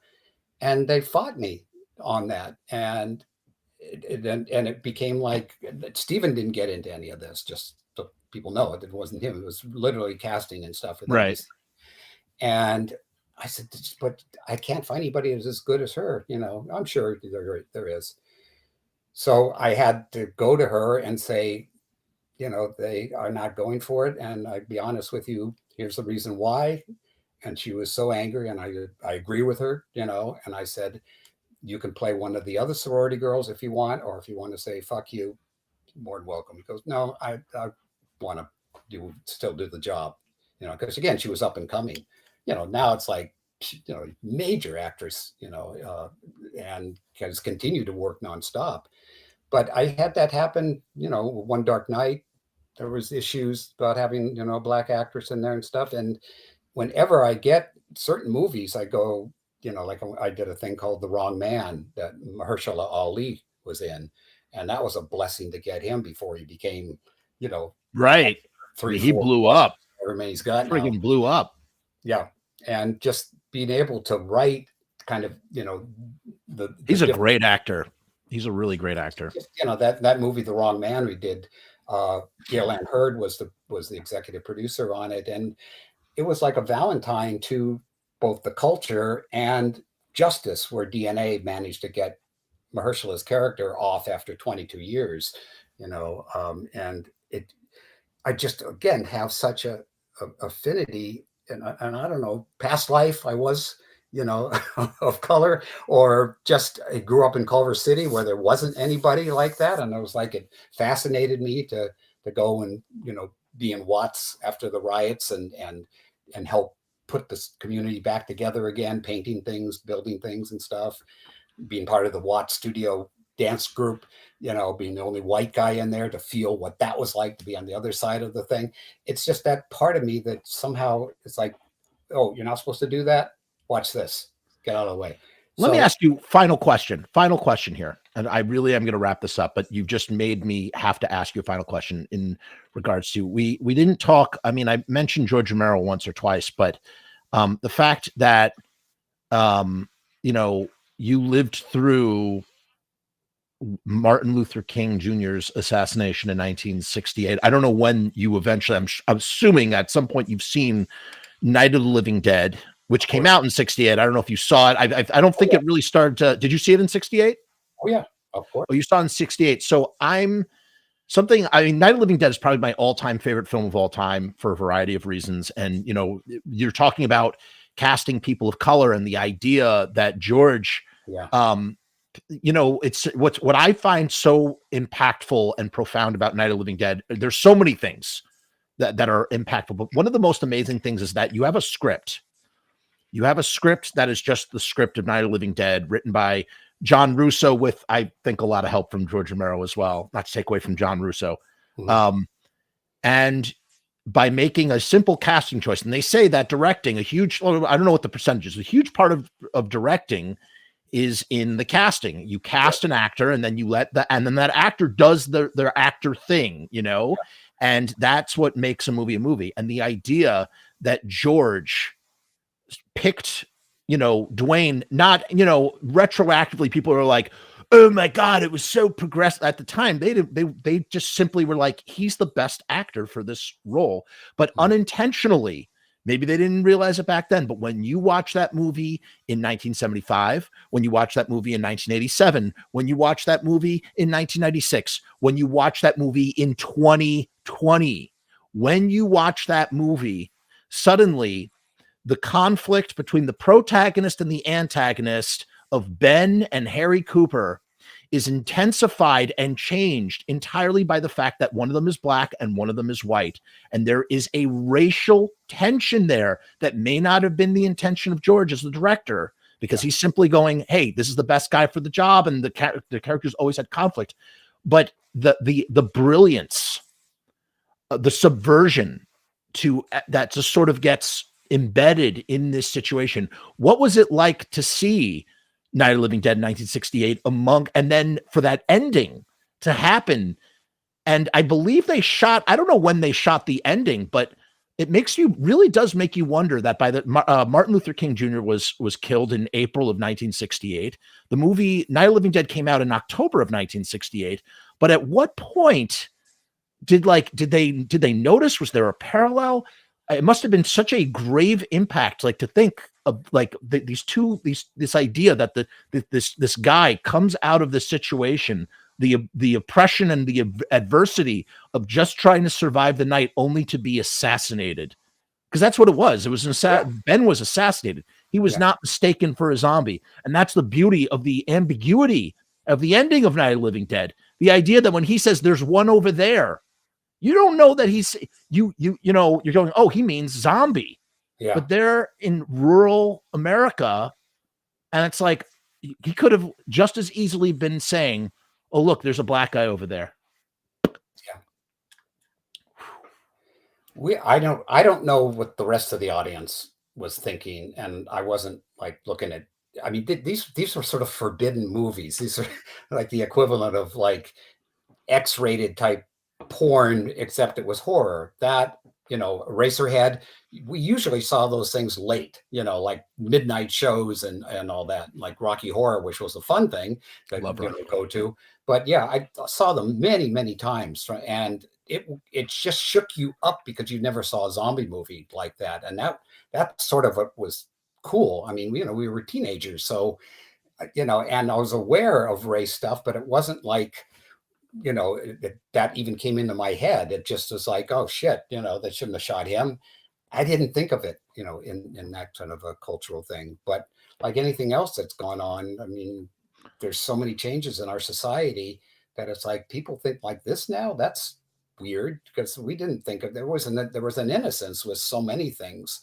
But when you look at the big pictures, like how can you say that? It's like because we didn't know any better. We smoked cigarettes. We did, unprotected sex. We did whatever, we didn't think about it. You did it, So, I mean, as times change, I just feel, we get more and more, you can't do this, you can't do that. It's gotten so you really, as an artist, really have to go by certain rules. If you want to paint off the canvas, nope. No, here's the canvas. You got to be creative. Here's the schedule. Here's the budget. Oh, by the way, we got these 8 other guys that have to weigh in on this too.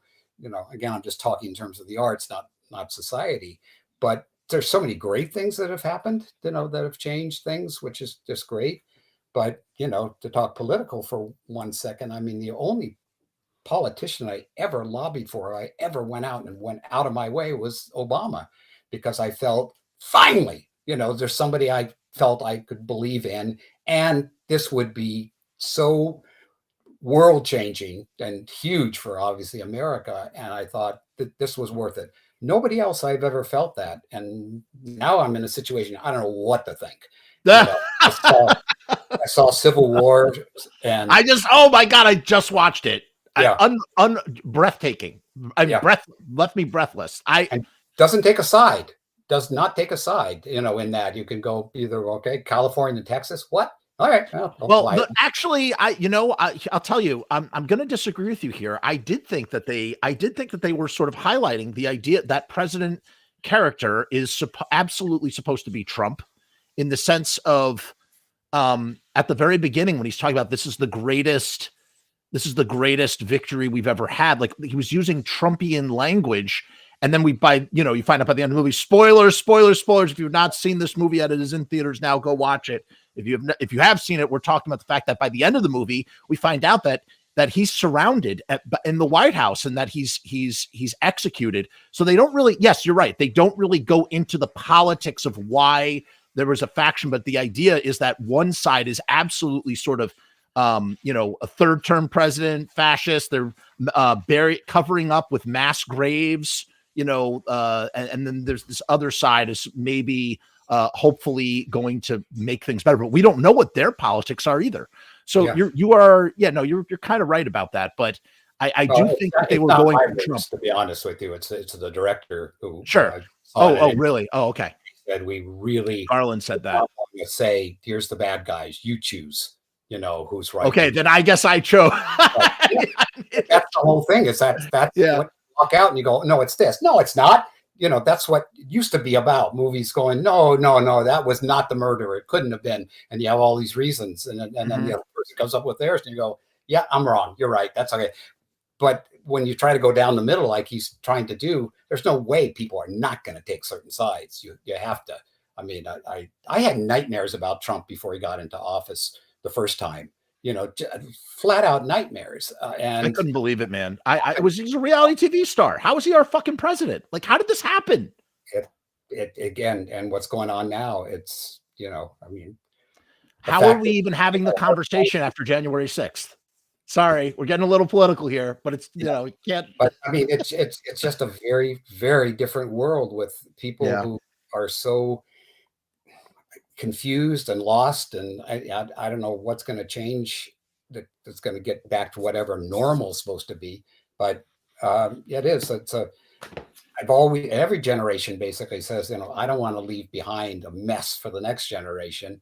But then again, there's that selfishness of, I need, my narcissistic needs met, and I want this, I want that, and that.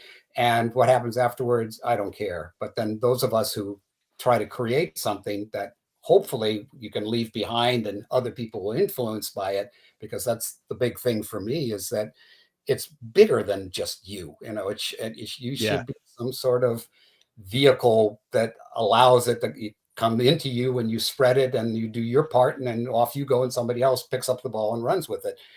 So the fact that we're in such a chaos, and being down south and hearing opinions so different from yours, but I don't condemn them, because that was Dad's opinion, that was Grandpa's opinion, that was great.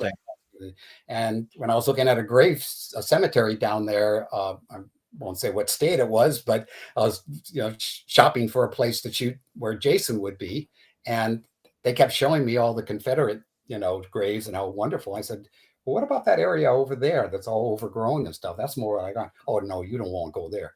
So why? Well, that's the colored section. I said, well, what color? Oh, that would be black. Ah, really? Let's go over there. But it was like said with such a straight face, like, this is COVID, and it's like, what's COVID? What's, and eventually we had to acquiesce, and there's still people not doing it, and there's still people getting it and saying, no, it's just a head cold. But it's just been a crazy thing of what's true and what isn't, and what we can believe and what we can fight for. But yeah, I keep going back to just do your thing. You do the arts, do the escapism that you know a little about, and try not to get too bogged down or try to get too messagey about it, because I'll tell you something. I went into Civil War, and I was like, I was kind of needing, I go to the movies for escapism. Like, that's what I do. I go to check out, and I hadn't been to the movies. I actually been to the movies 3 days in a row, because I hadn't gone to the movies in like 3 weeks. I go to the movies like twice, sometimes 3 times a month. Like, if I can, I really try to see movies in the movie theater. And I watched Abigail, and then I watched Civil War, and then I watched Monkey Man last night. And, I went into Civil War wanting some escapism, the same way that I went in when I went to see Nightmare Alley, which was such bliss to go into a dark theater and be thrown into this world in the Depression, and just like immersed in this story, and just absolutely, I loved every microsecond I was in there.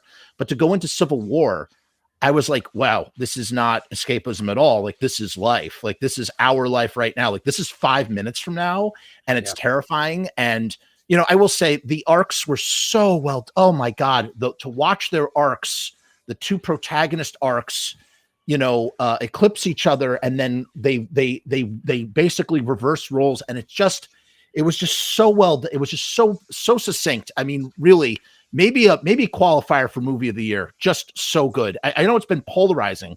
Some people have been saying it's hot garbage, and I'm like, what movie did you watch? Yeah, like this is science fiction, Black Mirrors, like Twilight Zone to perfection, man. Like, it's scary, it's confrontational, but it's like, this is life. Like, and this is what we're dealing with. So I did not feel like I escaped when I went to the movie. Yeah.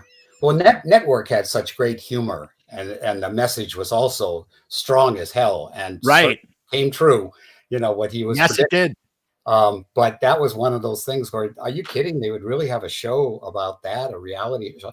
And but they played up the humor. So it had less of I don't know if I want to tell somebody to go see that.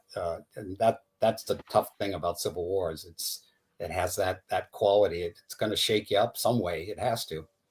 Yeah, for sure. Listen, I'm gonna wrap this up, because if I don't, I will never stop talking to you. I want to thank Tom so much for being here. Like, again, just like excellent. This was an excellent show. It was so great to have you. Just to let you know, the actress is Ursula Andress from James Bond. Ursula, that was the name I couldn't think of. Ursula. Someone else said that it's an honor to see Tom on this live stream. And somebody else said that Friday the 13th Part 6 is definitely one of my favorites, because it plays off like an old mythic horror movie from the 30s in that way, as we discussed. Tom rules, guys. And if you see his name on like at a convention, like this is a guy that you absolutely have to engage and converse with, and just has so many ask questions, ask people who have seen really cool shit questions, because they will enrich your life with their stories. And that's what Tom has done here for us today. So we, as always on the channel, we say peace and hair grease, and we will see you next time. Tom, hang on 1 second while I end the stream.